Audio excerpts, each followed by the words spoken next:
Rápidamente el proceso evolutivo del encuentro del ser humano con la temporalidad y con su capacidad para modificar y transformar el mundo en el que finalmente termina instalando. En ese proceso hemos podido de alguna manera clasificar dos momentos. Vuelvo a repetir, siempre bajo una perspectiva muy pragmática y muy orientada a lo que nos interesa. Un primer momento en el que este hombre evoluciona en grupo, en gregario, pero evoluciona sobre la base de su inteligencia y su capacidad para transformar el mundo. Es una evolución que lo lleva a valerse de distintos instrumentos, distintos medios para lograr una mejora significativa en su forma de relacionarse con el mundo, pero construye ya comunidad. Y en esa construcción de comunidad, lo más importante es la afirmación de los liderazgos. El líder es a quien todos vamos a seguir. El líder es aquel que nos va a mostrar el camino. El líder es aquel que sabe lo que nos conviene y por lo tanto construye una legitimidad de partida muy importante. Ese hombre primitivo, ese hombre básico, es en realidad un gran descubridor. La palabra primitivo a veces nos puede llevar a entender por cierto desprecio ese momento de la historia, pero no es así, no es lo que queremos decir, y obviamente estoy seguro que ustedes no se lo imaginan bajo esa perspectiva. Ese hombre primitivo es capaz de descubrir, crear, producir una serie de cosas que hasta el día de hoy nos siguen siendo significativas, nos siguen siendo parte de nuestra propia existencia y de nuestra propia esencia. Ahora, de los distintos procesos que ese hombre primitivo enfrenta, veíamos que el más significativo, el que significó un cambio de paradigma absoluto y que mereció el título de revolución, fue la revolución agrícola. Porque generó una serie de otras obligaciones, una serie de otras necesidades y una serie de otros relacionamientos. Relacionamientos que, por ejemplo, exigieron de una manera mucho más intensa una estructura legal, unas ciertas reglas, un concepto de propiedad, una forma de distribución, y que no estábamos hablando de poca cosa. La agricultura significaba alimento, significaba ya no ir por los montes a recolectar alimentos o ya no ir por los montes a buscar animales. La agricultura era una fuente de vida. Y la fuente de vida también trae florecimiento y desarrollo. El hombre crece en cantidad, el hombre se reproduce en cantidad, porque ahora puede alimentar a los críos, porque ahora hay una persona que se puede alimentar con el producto de una planificación estratégica que genera alimento. Estamos en otro mundo. Y precisamente ese estar en otro mundo nos lleva a la segunda etapa que graficábamos en la clase pasada, la etapa del mundo antiguo. Ya no el hombre primitivo, sino ahora el mundo antiguo. Ese mundo antiguo que gira entre los 3.000, 3.500 años antes de Cristo y que nos muestra lo que vamos a conocer desde la perspectiva histórica como las primeras civilizaciones. Esas civilizaciones del mundo antiguo que llevan el conocimiento a su máxima expresión y que ahora sí se asientan en un territorio, se vinculan a un territorio y construyen estructuras de poder y clases sociales en un territorio. Entonces eso que habíamos visto incipiente, primitivo, ahora está desarrollado a su máxima expresión. Las civilizaciones del mundo antiguo desarrollan la escritura, desarrollan las matemáticas, desarrollan la física, desarrollan la trigonometría, hacen comercio, construyen barcos, construyen carruajes, mejoran sus condiciones que guerreras. Es decir, estamos, y ojo con lo que voy a decir, pues, es entre nosotros, estamos prácticamente frente al mundo que conocemos hoy. Ustedes dirán, pero no tanto, pues profe, no exagere. Está bien, voy a exagerar un poco para que se emocionen en el resumen. Pero estamos frente a creaciones intelectuales absolutas. Absolutas. Y estamos frente a ciudades donde el número de pobladores que vivían juntos era significativo. Una cosa es poner a vivir 30 de una tribu que caminamos juntos, y otra cosa es decir, estamos en una ciudad donde hay 200.000 personas. Y esas 200.000 personas conviven, tienen actividades, hay división del trabajo y hay una organización, una estructura con una cadena de mando que ya no es discutible. Hemos visto la aparición de lo que también en su tiempo se llamaron las ciudades-estado. La primera vez que en la historia aparece este concepto de Estado. ¿Qué hay detrás de eso? Hay muchos años de elaboración, pero sobre todo una consolidación de la estructura de poder. Los que mandan y los que obedecen. Los que son los dueños y los que son los esclavos. Los que son patricios y los que son plebeyos. Los que están cerca de Dios y los otros. El factor religioso es un factor que no vamos a perder de vista en ninguna etapa de este recorrido, porque el factor religioso está en la construcción de los liderazgos iniciales del hombre primitivo, y el factor religioso está en la construcción de las ciudades-estado. Toda la estructura del poder está concebida como una estructura deífica, teocrática, porque el que gobierna tiene que tener algo de divino. Ese que gobierna no puede ser como yo. Ese que gobierna tiene que ser Dios. Y además se lo creía. Además entendía que su rol de gobierno estaba premunido, estaba protegido, estaba acompañado de las bondades divinas. Y en una relación directa, porque aquí también de repente no lo anoté con fuerza en la clase pasada, vale la pena que miren el tránsito. El gobernante de la ciudad-estado es Dios Él. Ojo, en este mundo no existe, no está presente todavía esta idea del Dios único. El Dios puede ser abundante.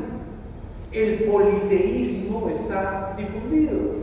Hoy día puedo hacer Dios a un buey, mañana puedo hacer Dios a una serpiente y más adelante puedo hacer Dios al león. Pero como todos son Dios, el gobernante también puede ser Dios. Y obviamente su condición de Dios es la que le permite la trascendencia. Las civilizaciones del mundo antiguo son civilizaciones que construyen una trascendencia muy fuerte. ¿Qué pasa cuando alguien se muere? ¿Cómo es la muerte de una persona? ¿Cómo se entiende la muerte? Regresen un poquito, imaginen al hombre primitivo, a las tribus caminando, y de repente viene un león y se come a uno de nosotros. Eso no impacta tanto porque finalmente el león lo destroza y se acabó.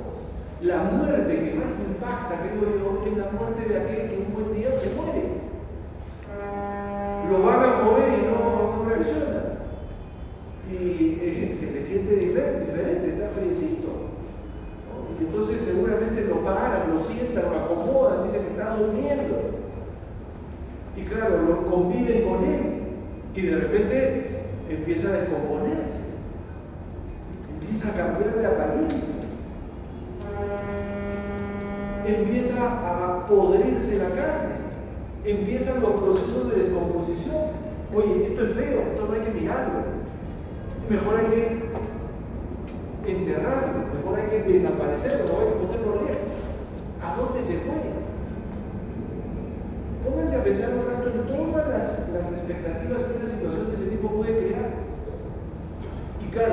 Yo estoy mirando, le ha pasado a él, me pasará a mí. Pero si yo soy Dios, ¿cómo va a pasar a mí? ¿Qué significa que yo ya no esté? Para comenzar, mi semilla, mi prole tiene que seguir gobernando, tiene que seguir liderando. Porque obviamente tengo una condición especial. Y segundo, el tema de la trascendencia. ¿Cómo será la vida después de? ¿Cómo será el encuentro con los otros dioses? Hay que prepararse para. Y entonces recuerden ustedes todas esas experiencias, primero de las grandes construcciones funerarias. No es que te mueres y como hoy día te creman y te ponen en una cajita que podría ser una cajita de fósforo y ya está. ¿No? El día que se muere el gobernante, hay que hacer una pirámide, hay que hacer un mausoleo, hay que hacer un gran edificio. Mientras más imponente el edificio, recuerda más el carácter divino del dueño del edificio. En fin, primer concepto. Y segundo concepto, la vida después de la vida después de la muerte, es igual que la vida presente. Entonces, si me muero yo, me tengo que morir con mi esposa, unos cuantos hijos, y también hay que matar unos cuantos sirvientes y los soldados también para que me defiendan al otro lado. Todos tienen que viajar conmigo. Así que si formabas parte de ese círculo, probablemente tu vida estaba tan condicionada a la vida del monarca Dios que si se moría él, también te morías tú. No de muerte natural, ciertamente, sino de muerte obligada. Entonces, miren ustedes lo complejo que podría ser una realidad de ese tipo en un mundo que está descubriéndose, pero que a la vez tiene una capacidad creativa enorme, una capacidad creativa inagotable, una capacidad creativa que siempre va marcando pautas diferentes. Eso fue lo que vimos en la clase pasada. De eso conversamos en la clase pasada. Y obviamente, repito, la sensibilidad que yo quería transmitirles era la complejidad del proceso, pero la evolución muy rápida. En pocos años, comparados con todos los años de la Tierra, el ser humano se ha posicionado, ha logrado unas grandes transformaciones y ha sido capaz de construir todo un mundo de ideas que soportan y explican su manera de vivir. Vuelvo sobre lo que estoy diciendo. Capaz de construir un mundo de ideas y de conceptos que soportan y explican su manera de vivir. En una lectura que van a hacer, no sé si ya se la repartieron, entiendo que sí, Sapiens, el libro de Harari, un israelita, es un libro espectacular, es uno de los mejores libros que yo he leído en mi vida, así que por eso se los hago leer. Van a ver este proceso. Por ejemplo, él cuenta varias cosas bien interesantes. Menciono dos. En una de estas civilizaciones del mundo antiguo descubren una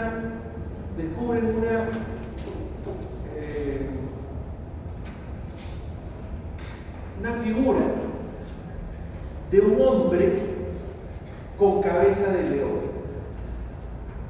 Estamos hablando año 3000, año 4000 antes de Cristo. Un hombre con cabeza de león. Seguro que en este momento eso no les dice nada. A ninguno de nosotros del siglo XXI nos tendría que decir nada ni llamar a la atención. Un hombre con cabeza de león. Si me he imaginado leones con manos de hombre, si me he imaginado hombres con cola de león, o sea, mi imaginación ha volado 1000 veces ya sobre esa idea. Pero dice Harari, ubícate, esta estatuilla es del año 4000 a.C. Y esta estatuilla te está diciendo que el autor de esa producción está mezclando un hombre con un león. Para llegar a eso tiene que haberse planteado un montón de cosas. Tiene que haberse imaginado un montón de cosas. Y finalmente lo logra concebir. Y dice, sí, puede haber un hombre león. Eso es lo que te está diciendo la estatuilla encontrada en una de estas tumbas antiguas. ¿Cuánto concepto hay detrás de eso? ¿Cuánta elaboración hay detrás de eso? Es una cosa fabulosa como producto del conocimiento. Claro, probablemente hoy día no nos impacte nada este tema, porque la imaginación humana ha volado. Yo a veces veo, por ejemplo, a mi nieta que tiene 7 años, me hace ver esas vainas de Pokémon, que el evolucionado, el Charizard y el Charizard, no sé qué. Imagínense, pues esos idiomas que yo ni siquiera entiendo. Claro, tú dices ahí, ya parece que todo ha sido imaginado. 4000 años antes de Cristo, eso no era así. Y graficar en una estatuilla a un hombre con cabeza de león, te estaba hablando de un contenido místico, te estaba hablando de un contenido de poder, te estaba hablando de un contenido de trascendencia, te estaba hablando de una visión de que el mundo era uno solo y que el relacionamiento era posible con todos y entre todos. Segundo tema del que habla Harari me parece recontra interesante. ¿Cómo se acuñan las monedas en el mundo antiguo? Un buen día el gobernante dice, se necesita un elemento de intercambio. Vamos a hacerlo de un material duradero. Lo más duradero que conocían en ese momento era el metal, no precisamente el oro, el metal. ¿Y cómo van a saber qué es mi moneda? Le pongo mi cacharro. Mi cacharro sabe qué es mío. Muy bien. Y a partir de ahí se produce un proceso colectivo de convencimiento, de creer. Todos creemos que es la moneda del gobernante. Y en el momento en que todos creemos que es la moneda del gobernante, ese metal adquiere valor y sirve para el intercambio. Bien parecido, piensen en el billete que tienen en su bolsillo. Si ustedes sacan el billete, me van a decir de qué cosa es, de papel. Y si ustedes lo leen, dice, esto es un sol de oro. No tengo un billete por permiso, no lo sacaría. Esto es un sol de oro, dice, y hay unos señores que firman y dicen, yo respaldo que es un sol de oro. Y se dan cuenta la cantidad de cosas que podemos hacer con ese billete. Las monedas tampoco tienen el valor equivalente. Su valor es el valor de intercambio, no es el valor del metal del que están hechos, porque si no podrían circular. Bueno, esa construcción en la que todos creemos, ¿cómo es posible? ¿Cómo es posible?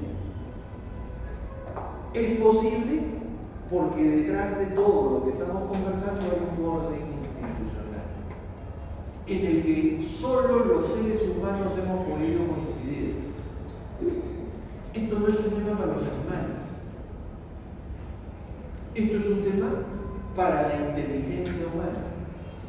Solo se construye con inteligencia y con creencia humana. Miren qué fuerte, porque no es un proceso racional solamente, es un proceso que tiene racionalidad, pero no es un proceso racional solamente, es un proceso de creencia. El ser humano es un creyente, creemos en un montón de cosas. Y la creencia es exactamente lo opuesto al conocimiento racional. La creencia es fe, Algunos de ustedes me dirán, yo soy ateo. Sí, probablemente eres ateo desde el punto de vista religioso en función de lo que entendemos por religión y las religiones que conocemos. Pero eres creyente en un montón de otras cosas, que son las que te permiten ser parte del colectivo. Una de las cosas en las que creemos, que es la que nos interesa el recurso, es el poder. Creemos en el poder, creemos en el ejercicio del poder, creemos en la necesidad del poder. Y eso precisamente es consecuencia de lo que estamos mirando, de este proceso evolutivo. ¿De acuerdo?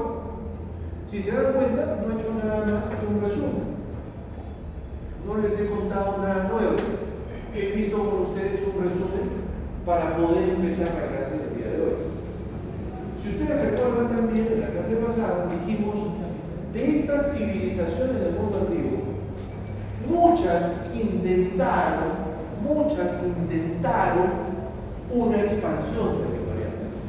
Muchas intentaron dejar el concepto de ciudad-estado para tratar de crear un dominio territorialmente mucho mayor. En algunos casos lo lograron, Alejandro Magno,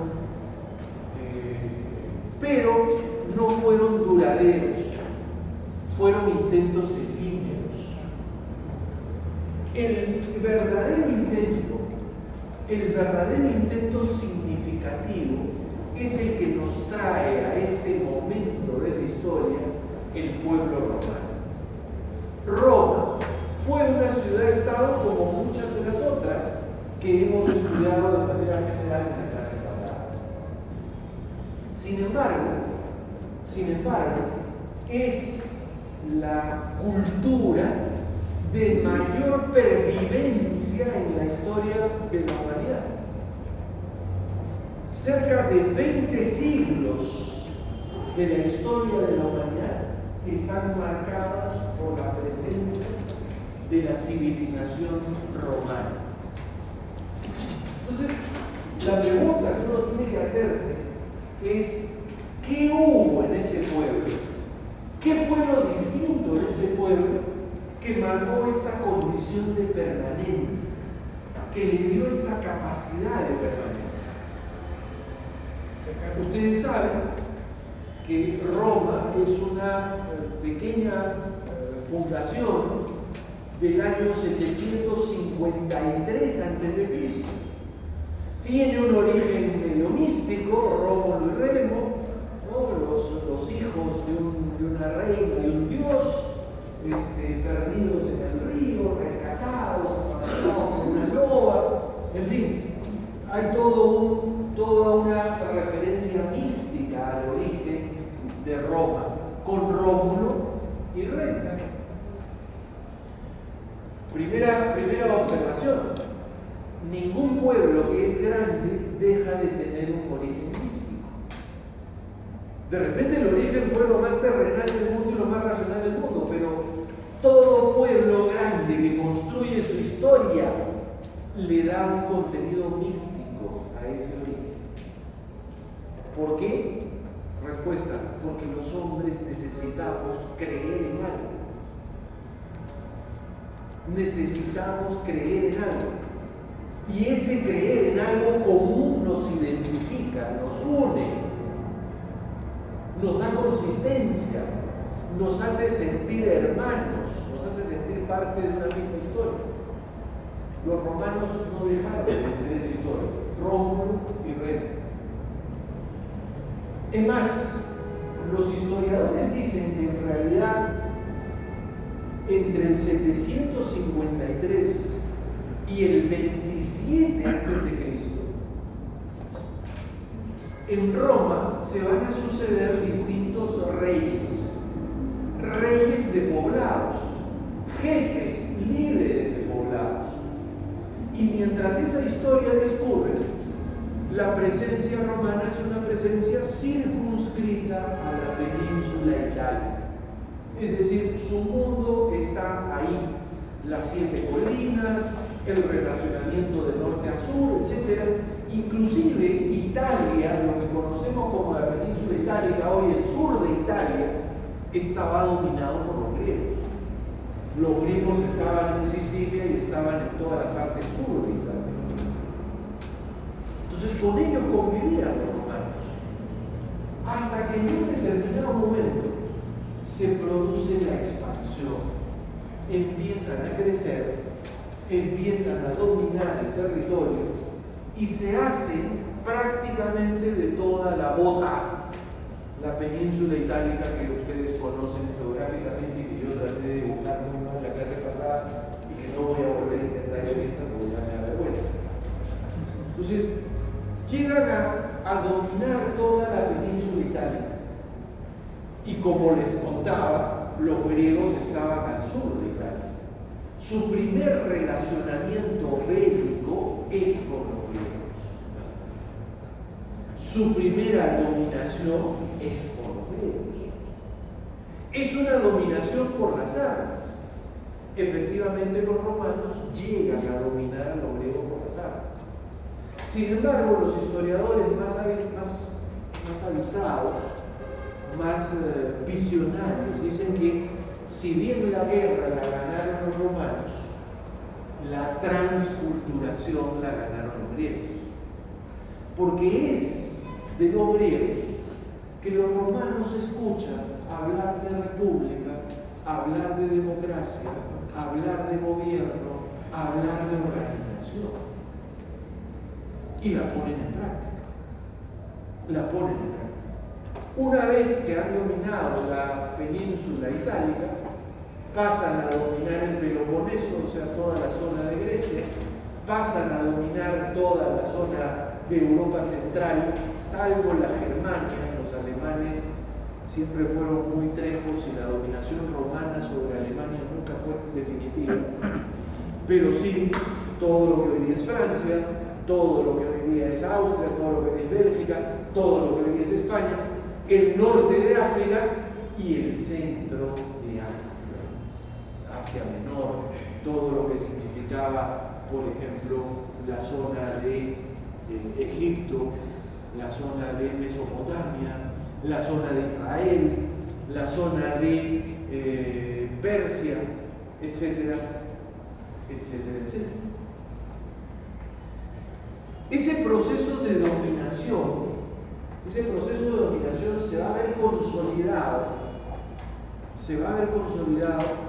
cuando a partir del año 27,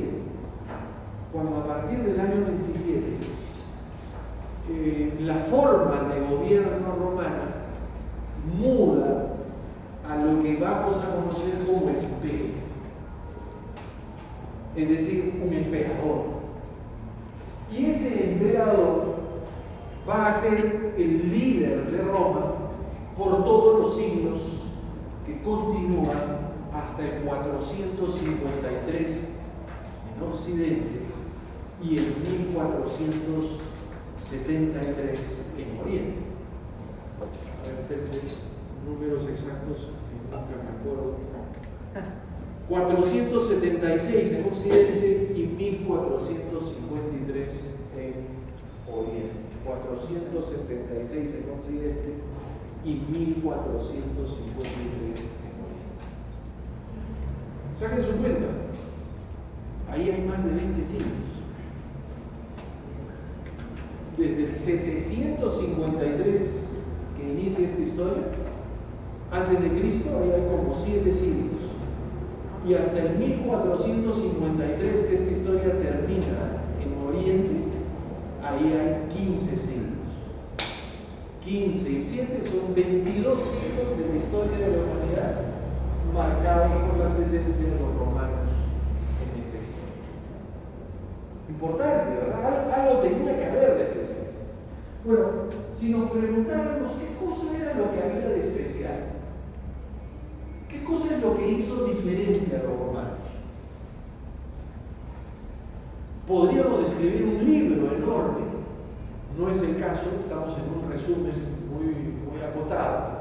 Tratemos de identificar algunas características. La primera innegable es la capacidad guerrera. El romano era pleitista, era peleador. Había tomado, por ejemplo, de hecho, una fuerte influencia espartana.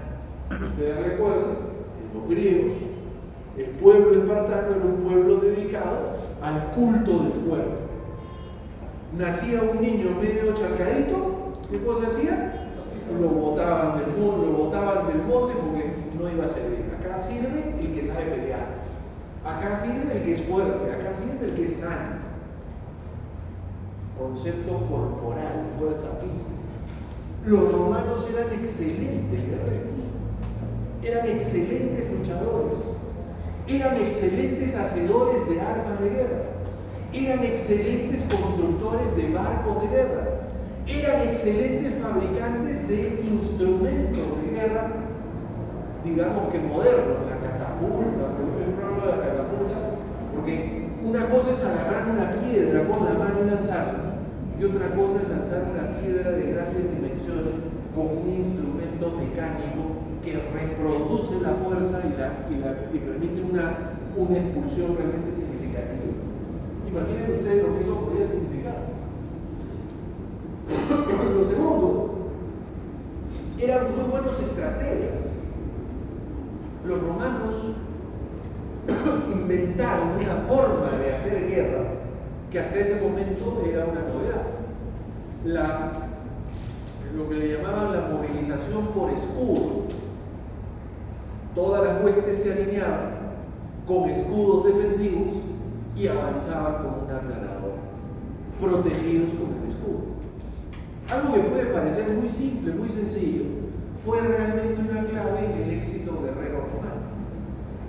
Porque eso les permitía un desplazamiento arrasador. Imagínate dónde te escondes, dónde te cubres. No había posibilidad, porque el ejército romano arrollaba. Era una aplanadora, era un tanque humano. Y eso explica gran parte de sus éxitos guerreros. ¿Cuándo tuvieron problemas los romanos? Cuando, por ejemplo, lucharon con otros pueblos que habían desarrollado el adiestramiento de animales que ellos no conocían. Los romanos empezaron a tener problemas cuando se pelearon con los elefantes, cuando aparecieron los elefantes en el campo de batalla. Y esto fue con los persas, que le generaron una serie de dificultades, una serie de problemas. Cartago. Entonces, esas situaciones fueron situaciones de guerra. No es que ganaron toda la guerra, ¿no? Perdieron algunas, pero al final lograron el resultado. Entonces, si uno dice, ¿por qué los romanos lograron esto? La primera causa es sin duda su capacidad guerrera.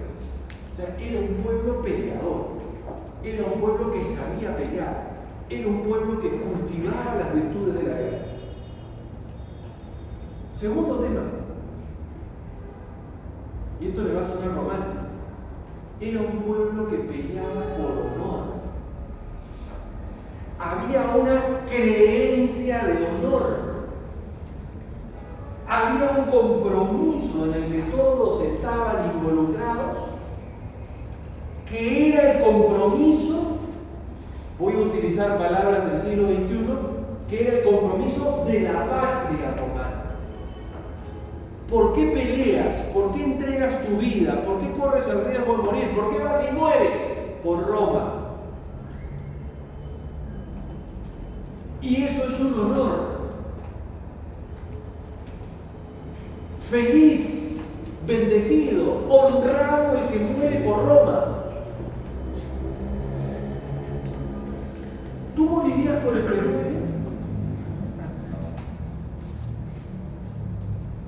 ¿De verdad? ¿Tú morirías por el Perú? No.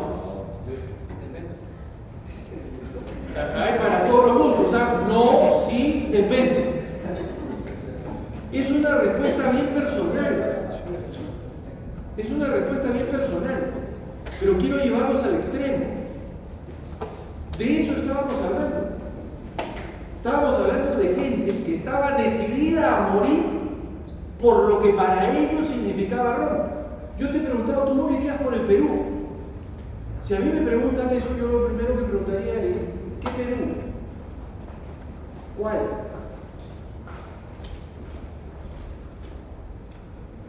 En esa época, esa pregunta no era pregunta, ¿vale? ¿Por qué? Porque si Roma llama, hay que morir por Roma. Y se muere con honor. Esto es bien difícil de entenderlo, pero eso es lo que hizo y logró esa construcción de Estado romano que hemos admirado 22 siglos. Ahora, ¿de dónde viene? Creencia. Creencia. Es en lo que yo creo. Es en lo que yo tengo fe. ¿En qué tienes fe?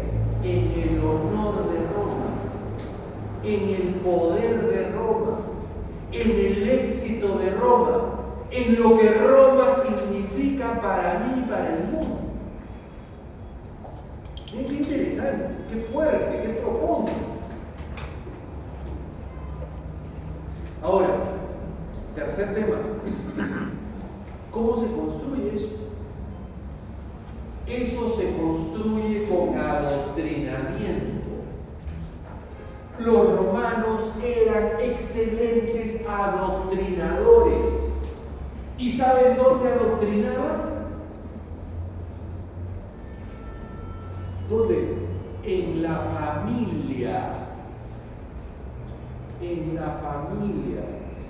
¿Cuántas veces ya en su incipiente carrera de futuros abogados han escuchado a la gente decir: la familia es la célula básica de la sociedad? Varias, ¿verdad? ¿Saben de dónde viene eso? De Roma. La familia es la célula básica de la sociedad. ¿Dónde se adoctrinaba al romano? En la familia. ¿Quién formaba al romano? Su madre. El rol de la mujer romana era formar al nuevo romano en el hogar. ¿Y quién era la autoridad del hogar? El padre de familia, el pater familias. El hijo que se casa no se va. El hijo que se casa trae a su mujer a la casa. El hijo que se casa y tiene un heredero, le presenta al padre al nieto, le dice: mira, papá, acá está mi críter. Si el papá lo mira y le gusta y lo carga, se queda en la familia. Si el papá lo mira y dice: no, este críter está bien feo, vete, lo expulsa de la familia, fuera. Constituye una familia espuria, pero no es la familia del padre. Porque la familia del padre es un centro de dignidad total y de formación total. Miren qué fuerte. ¿Cómo se construyó esta sociedad romana tan fuerte y poderosa? Sobre la base de una familia constituida en pilar, en fundamento. En la familia el romano aprendía el idioma. En la familia el romano aprendía las normas de comportamiento. En la familia el romano aprendía a leer y escribir. En la familia el romano conocía a sus dioses y aprendía el culto. En la familia el romano aprendía lo que era el honor y pelear por Roma. Miren qué importante, qué fuerte dentro del concepto de construir una sociedad con creencia y con valores. Cuarto elemento, el factor religioso. El romano era profundamente religioso. Habían dioses familiares.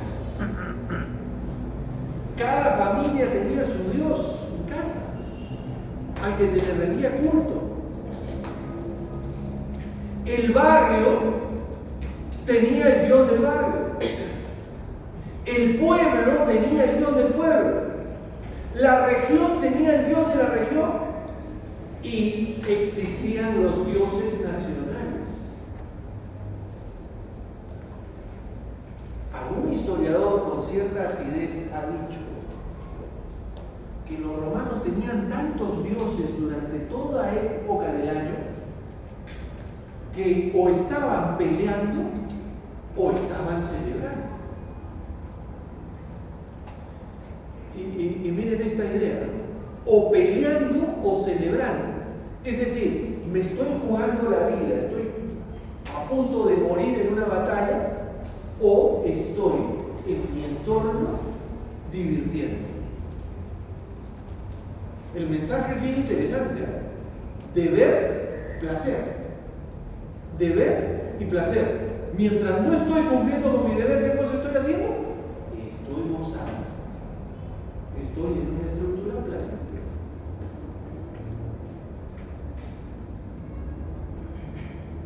Bien peculiar, ¿eh? Bien peculiar. Ahora, ¿cómo eran los dioses? ¿Cómo eran los dioses? ¿O de qué dioses hablábamos? Hablábamos de unos dioses humanizados.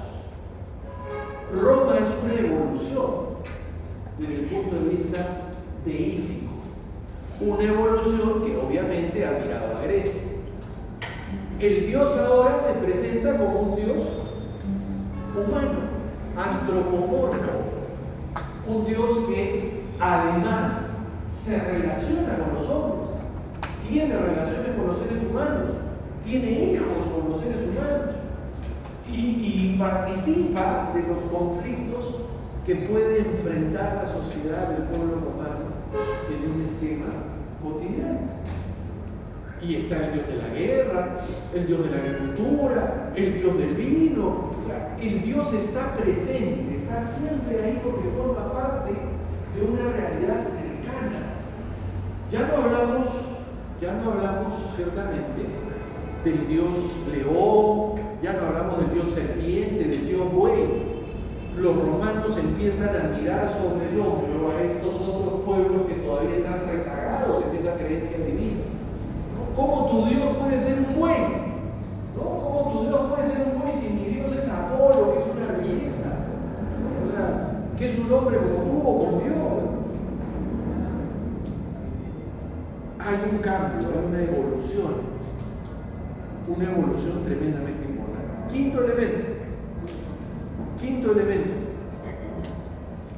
estructura jurídica. El Imperio Romano tuvo estructura jurídica. ¿Qué quiere decir? Quiere decir que es la primera vez en la historia de la humanidad que existen normas sistematizadas de derecho civil y de lo que podríamos llamar incipientemente un derecho público. ¿Qué cosas les preocupaba a los romanos en derecho civil? El matrimonio. Obvio, por la importancia de la familia.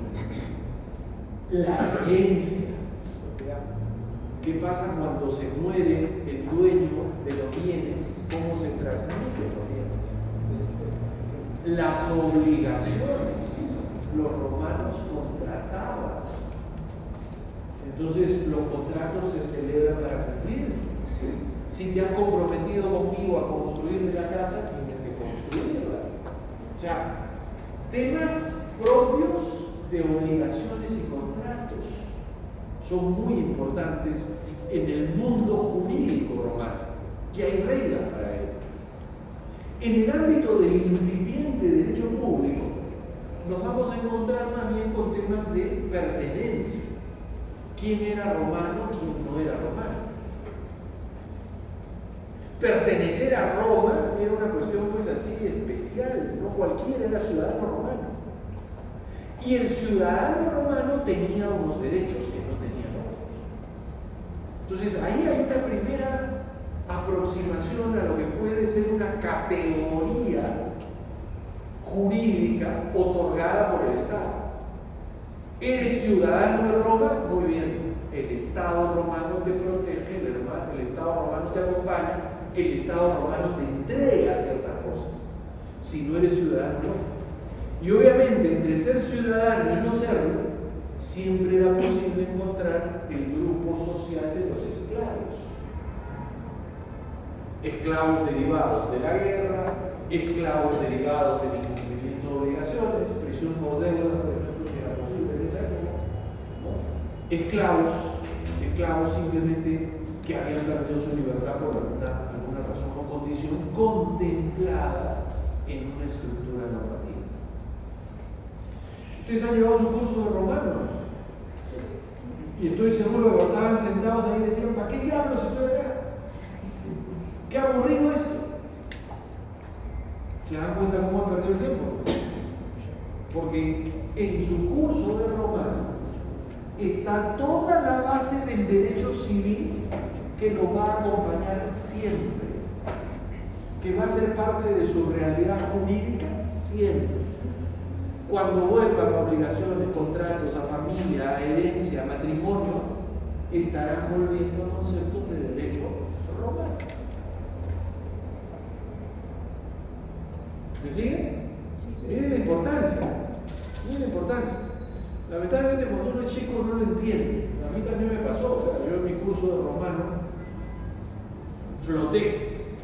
Pero ahora digo: caramba, ¿cómo hubiera podido estudiarlo en ese momento mejor? Volverlo a ver, volver a plantearme todas las cosas que el derecho hoy día me provoca y cuyas respuestas podrían estar ahí y siguen estando ahí. Los mejores juristas, ¿dónde están? A ver, los civilistas, los civilistas de la clase, ¿cuáles son los juristas que dan la hora? Italia. ¿Los italianos o los argentinos? Y los argentinos, ustedes ya saben, son italianos. El Papa, por ejemplo, el Papa Francisco, ¿qué cosa es? El Papa Francisco es un italiano que nació en Argentina. Así de simple. Entonces, el derecho sigue estando ahí. O sea, hace 2000 años sigue estando ahí. Si quieren saber derecho civil, derecho público, etc., estudien italianos, estudien autores italianos. ¿De acuerdo? Muy bien. He mencionado 4 o 5 elementos que explican el surgimiento de Roma, la consistencia de Roma. Quiero mostrarles ahora un video. Es un video que dura más o menos 30 minutos.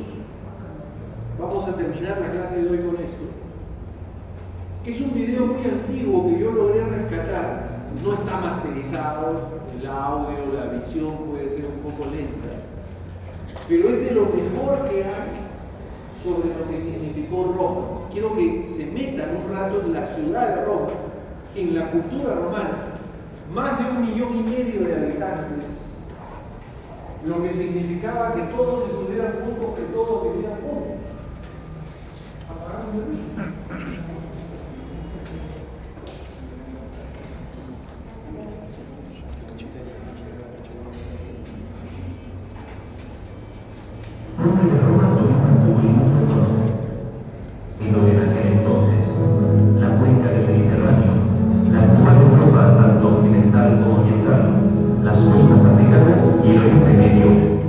Hasta el mar Caspio. Su cultura, su idioma y su tecnología han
época de la antigua Roma.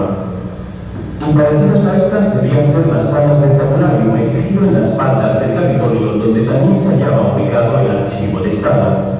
El edificio, que hoy es sede del Ayuntamiento de Roma, fue construido por Quinto Lutatiano en el año 83 a.C., en un momento difícil de la vida de la República, la dictadura de Sila, y en aquellos como estos se conservaban los documentos más importantes de la vida política de entonces.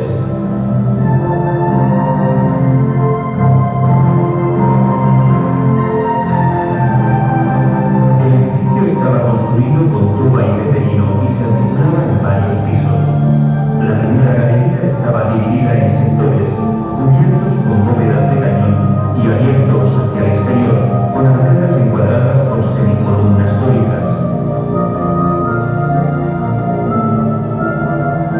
Sobre la arquitrabe del campino había un friso dórico formado por metopas y cilindros.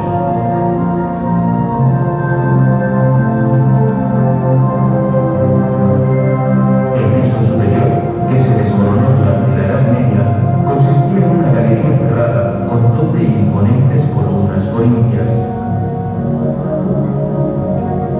Y desde esta terraza, probablemente los potentes de la época debían asistir a los grandes acontecimientos que tenían lugar en la plaza inferior, en Foro Romano.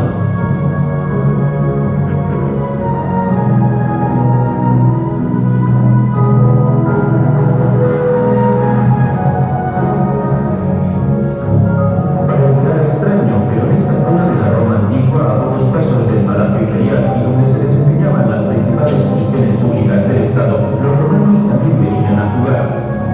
Por ejemplo, aquí, junto a este imponente edificio, la Basílica Julia, mandada construir por el gran César. El término basílica no debe confundirnos. En realidad, las basílicas romanas no tenían nada que ver con las grandes iglesias cristianas posteriores. Eran solamente monumentales edificios destinados sobre todo a tareas públicas como las transacciones económicas y especialmente a la administración de justicia. Y justo en el interior de la Basílica Julia se celebraban pleitos que atraían mucho al pueblo, siempre en busca de noticias picantes y escandalosas. El pueblo romano, pese a ser tan civilizado, era extraordinariamente pendenciero y nunca había suficientes aulas de tribunal. Las pausas entre una audiencia y otra eran muchas y largas, así que, para matar el tiempo, habían sido grabados sobre las gradas tableros y modelos de juegos diversos que es posible admirar todavía. Pero la entrada es libre.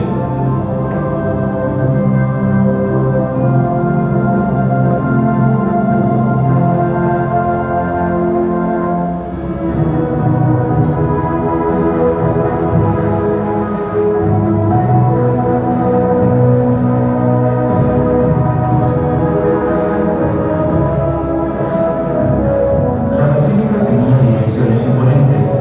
Con una anchura de 80 metros estaba dividida en 5 naves y, según las costumbres de la época, no tenía paredes en 3 de sus 4 lados. Daba directamente al exterior.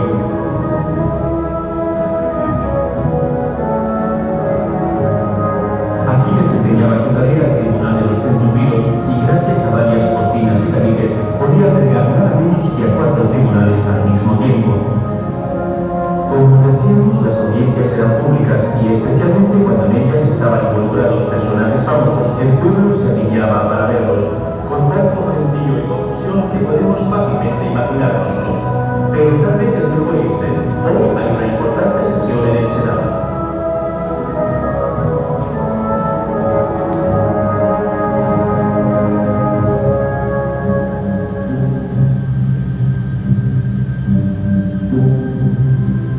El célebre Senado romano, semejante a nuestro Parlamento, trabajaba en este edificio, la Curia, que dominaba la plaza del actual Foro Romano, en el lado opuesto al de la Basílica Julia.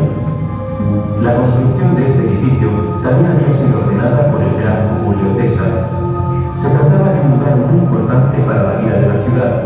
En esta zona del Foro, en efecto, además de las actividades administrativas y judiciales, se desarrollaban varias ceremonias sagradas y a veces se ejecutaban las sentencias de muerte.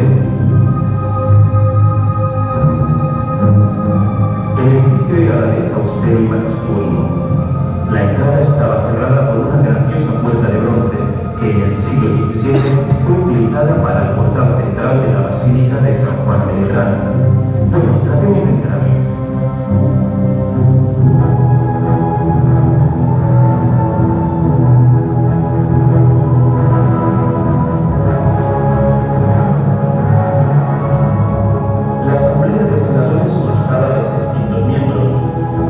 había asientos para 300 divididos en 3 hiladas de gradas superpuestas. Esto nos lleva a creer que las asambleas plenarias, es decir, las desarrolladas en ocasiones extraordinarias, eran considerablemente caóticas y concurridas. La sala era majestuosa y también muy sencilla. Tenía más de 20 metros de altura y el suelo, lo único que ha resistido casi intacto hasta ahora, eran espléndidos mármoles policromos. En las paredes se abrían hornacinas encuadradas por columnitas apoyadas sobre repisas y destinadas a contener estatuas. Es este el lugar donde se tomaron las grandes decisiones que llevaron a Roma al dominio del mundo.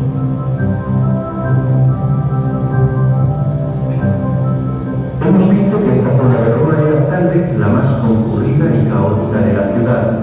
Sin embargo, a pocos pasos de aquí había un lugar donde ningún romano habría entrado jamás: el templo de Vesta. Las vestales, 6 doncellas escogidas desde niñas entre las familias patricias, eran las componentes del único colegio sacerdotal femenino romano, cuya fundación se remonta a los orígenes de la ciudad.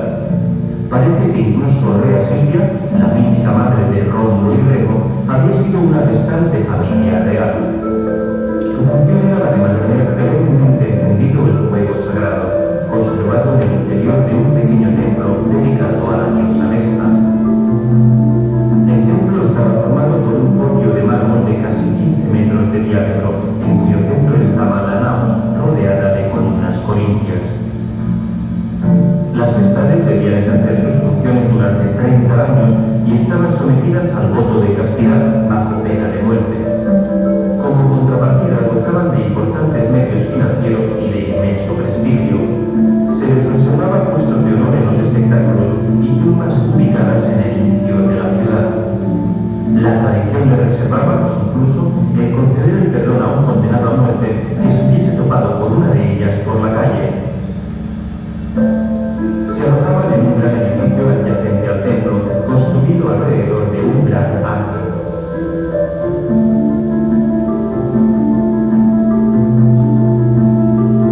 Se trataba de un gran jardín rectangular que estaba rodeado por un vasto pórtico de columnas. Bajo el pórtico estaban ubicadas las estatuas de las vestales máximas, es decir, las decanas de Florencia. A su alrededor surgían los cuartos, la cocina y numerosos baños dotados de calefacción, un área evidentemente lujosa respecto a la austeridad de nuestros conventos.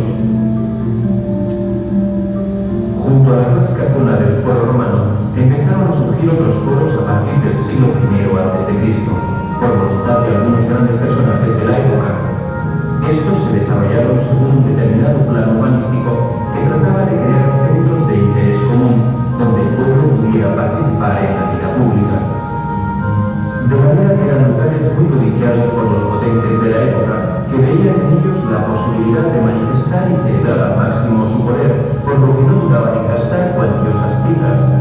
Se dice que el foro construido por César le costó al dictador una cifra exorbitante, casi 600 millones de sestercios. También Augusto quiso edificar un foro.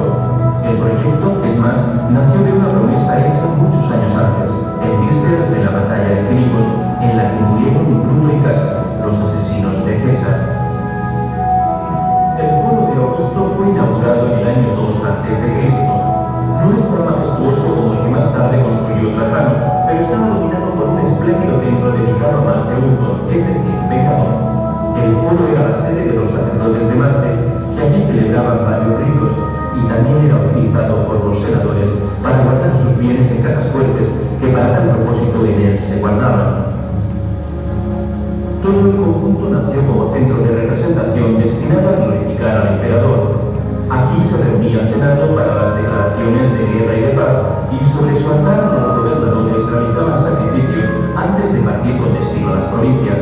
Aquí además se erigían las estatuas de los generales vencedores, mientras que las cariátides simbolizaban las naciones sometidas. Las dimensiones del templo eran notables, como demuestran los restos que aún se conservan de 3 de las 8 enormes columnas corintias, de más de 15 metros de altura.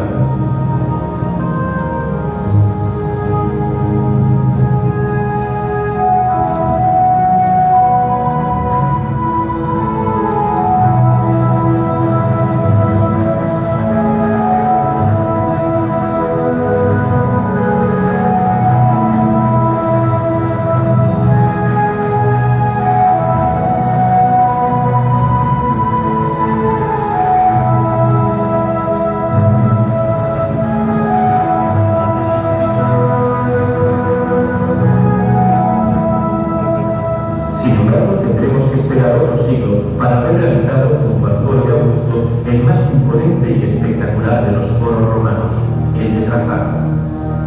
Cuando el gran emperador decidió edificar un monumento que empañara la grandiosidad de los precedentes, el primer problema fue encontrar el espacio adecuado.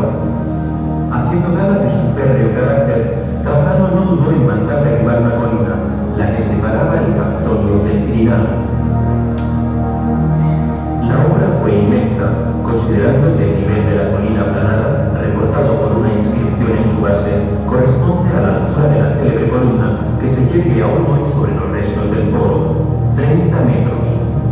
El foro de Trajano, concebido de forma que se asemejara a un campamento militar romano, fue construido en torno a una inmensa plaza de 300 metros de largo por 185 de ancho.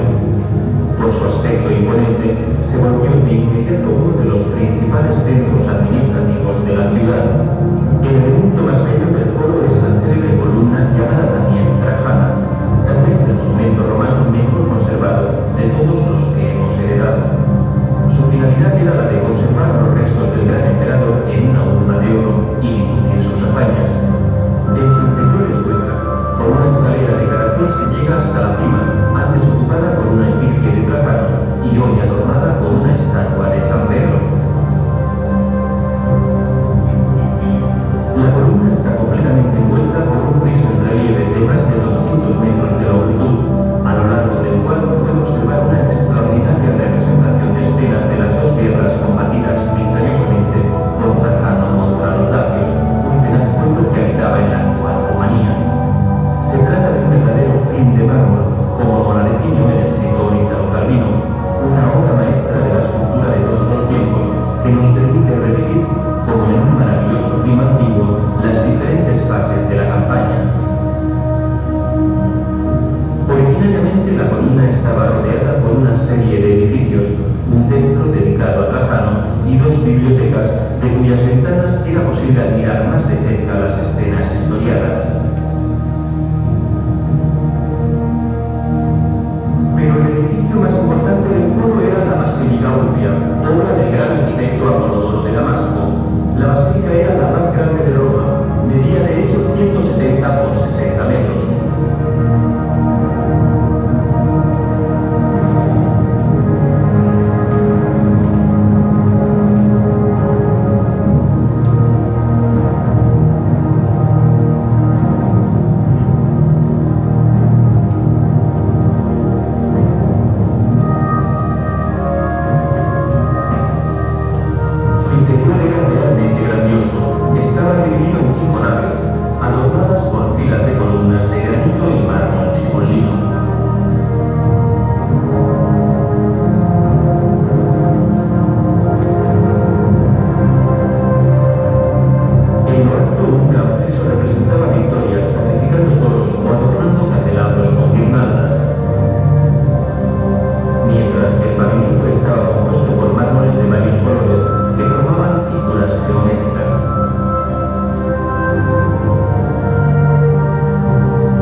Iniciado en los primeros años del cuarto siglo por un desafortunado emperador romano, Magencio, a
mientras que en dos hileras paralelas se abrían enormes ventanas que permitían la iluminación del ambiente. Como otros grandes monumentos romanos, la inmensa masa del edificio se convirtió entre la Edad Media y el Renacimiento en una de las canteras de material de construcción más saqueadas de la antigua Roma. Hasta la última de esas columnas fue saqueada en 1613 por el Papa Pablo V, quien la depositó en la plaza de Santa María la Mayor, donde sigue en pie en la actualidad. Se ha hecho tarde, es hora de subir al Palatino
y estaba destinado a transformarse por su aspecto imponente en el símbolo de la grandeza de Roma.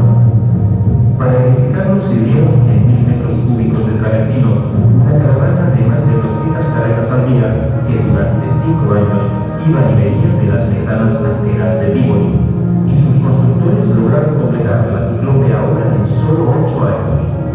Para que el monumento resultara magnífico no se escatimó en gastos.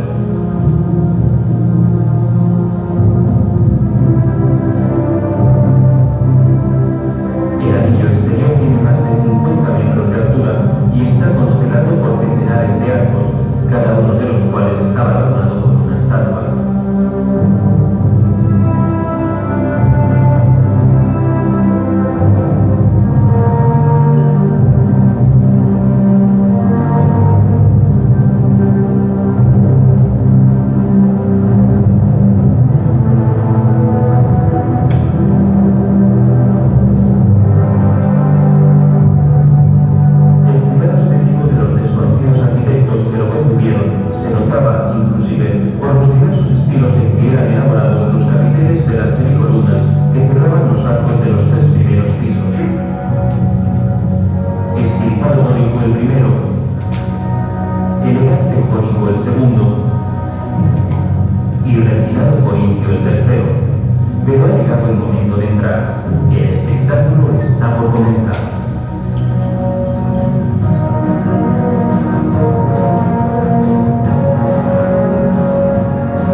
Un detalle curioso es que las mujeres ocupaban la parte más alta de las graderías, tal vez para evitar lo más posible una promiscuidad que podía generar graves desórdenes.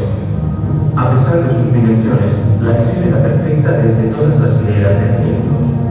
Una gran red protegía a los espectadores de eventuales ataques de las fieras.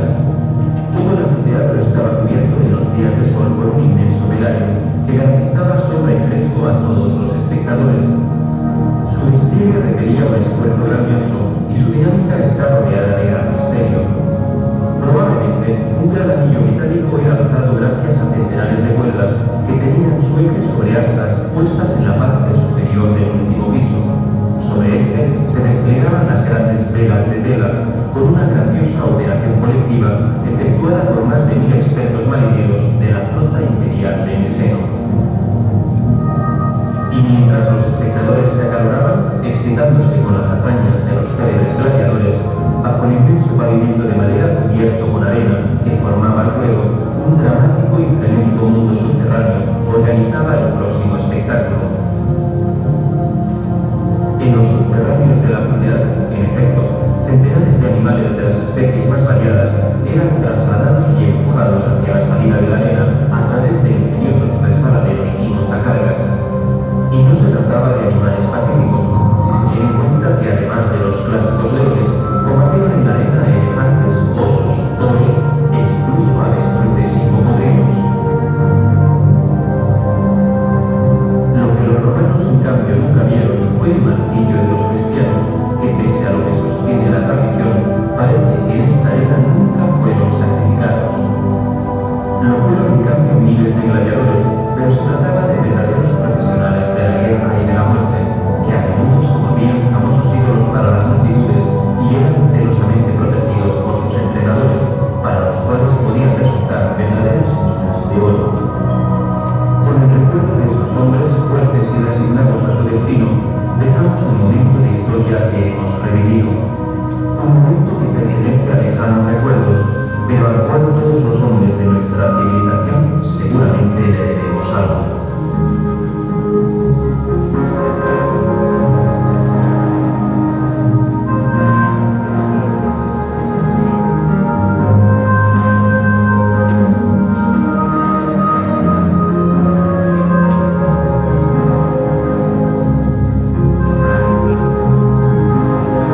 la idea era hacer pues un paseo. Como han visto, es un video antiguo, podría ser mejor la definición y demás, pero es muy interesante y les puedo asegurar que mejor que esto no van a encontrar. ¿Por qué? Porque es media hora. Y segundo, si se han dado cuenta, muestra el monumento destruido y la versión maqueta, o sea, cómo sería en condiciones normales. Y es una panorámica pues bien larga. Entonces, si yo les preguntara qué cosa les ha llamado la atención, díganme una que les ha llamado la atención. La arquitectura. La arquitectura, ya, pero eso es bien general. ¿Qué parte de la arquitectura? ¿Has visto un montón de arquitectura? La columna de San Pedro, la que estaba detallada. La columna de San Pedro, mira qué interesante, ¿no? La columna de San Pedro, esa columna es una columna de construcción romana puesta en la Plaza Vaticana con San Pedro encima. Y no sé si se recuerdan bien la del foro de Trajano. En el foro de Trajano hay una columna enorme también, esa es egipcia. Los que empezaron a hacer columnas fueron los egipcios. Los romanos tomaron varias de esas columnas egipcias, se las llevaron a Roma y le pusieron pues, su representación. ¿Qué te llamó la atención? El monumento de Justiniano, casi 3 metros. ¿Se acuerdan que yo les comenté en la clase pasada y ustedes se rieron un poco? El último monumento que he visto es el monumento de Acuña ahí en la Universidad de César Vallejo. En esa época era muy importante la monumentalidad, el poder representar algo, alguien. Imaginen el Coliseo romano, siempre, estoy seguro, siempre lo han visto como los arcos. Cada arco tenía una estatua. O sea, cada arco como una estatua era una cosa impresionante. Además que estaba revestido de oro o de dorado. Entonces era una cosa que uno veía pues a la distancia. ¿Qué más? El concepto de basílica. El concepto de basílica no es otro que el concepto de espacio público. Miren, era una ciudad de 1,5 millones de personas. Y lo que más se cuidaba, ¿qué cosa era? El espacio público. ¿Qué significaba el espacio público? Que la gente estaba en esos lugares. Sus casas probablemente eran muy chiquitas. Y era importante cultivar que estuvieran en los lugares públicos. ¿Por qué? Porque en los lugares públicos se hablaba de Roma, se hablaba de las grandes batallas, de los grandes generales, se hablaba de la historia, se hablaba de lo que significaba ser romano, entonces todo el mundo estaba henchido de identidad.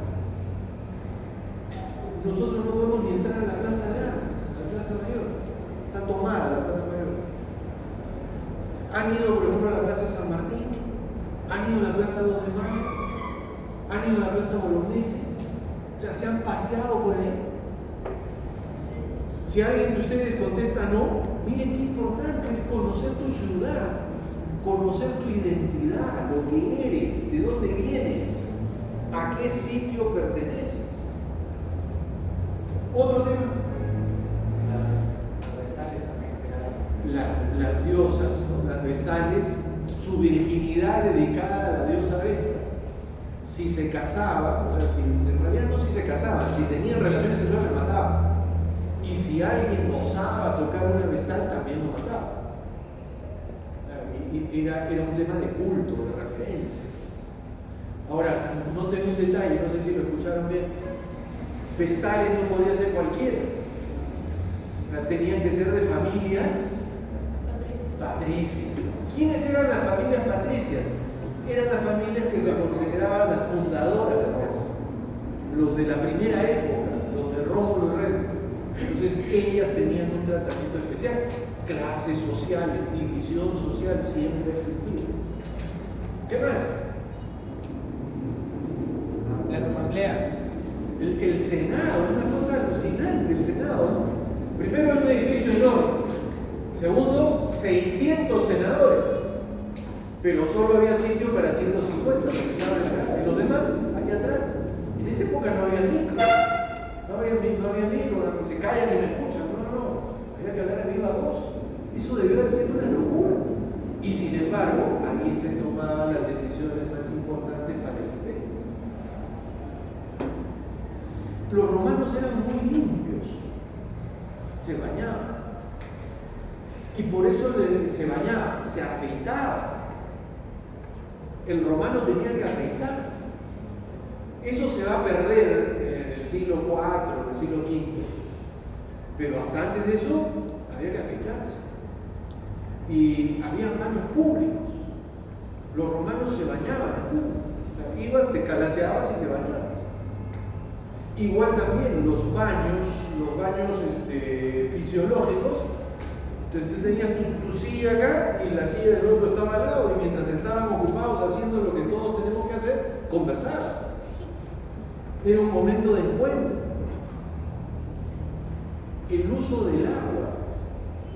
En algún momento se ven los canales, ¿no? Los acueductos, pero un segundo tema con el agua bien potente es el tema de la calefacción. Los romanos calentaban agua por debajo del piso y calentaban el piso. Mi padre, por ejemplo, que era una persona rústica, muy básica, siempre me decía: el frío entra por los pies, hay que abrigarse los pies. Si no quieres resfriarte, abrígate los pies. Bueno, los romanos se abrigaban los pies con calefacción. El piso era un piso temperado, caliente. Una locura, ¿no? Imaginen ustedes lo que significaba eso en energía, en trabajo.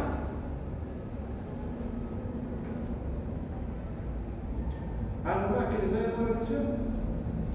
Espero que les haya gustado. Espero que les haya gustado. Ahora, nosotros hemos visto algunas causas que explican por qué Roma fue lo que fue, pero nos están faltando las más importantes. Las más importantes son las que tienen que ver con la organización política. En la próxima clase empezaré la clase hablando de la organización política. Y obviamente, luego de ver este éxito, también veremos la caída. También veremos cómo cayó y qué pasó después de la caída. ¿De acuerdo? Estamos buscando el sentido de la construcción de un Estado. Y Roma es ciertamente una de las experiencias más importantes. Les agradezco, nos vemos la próxima clase.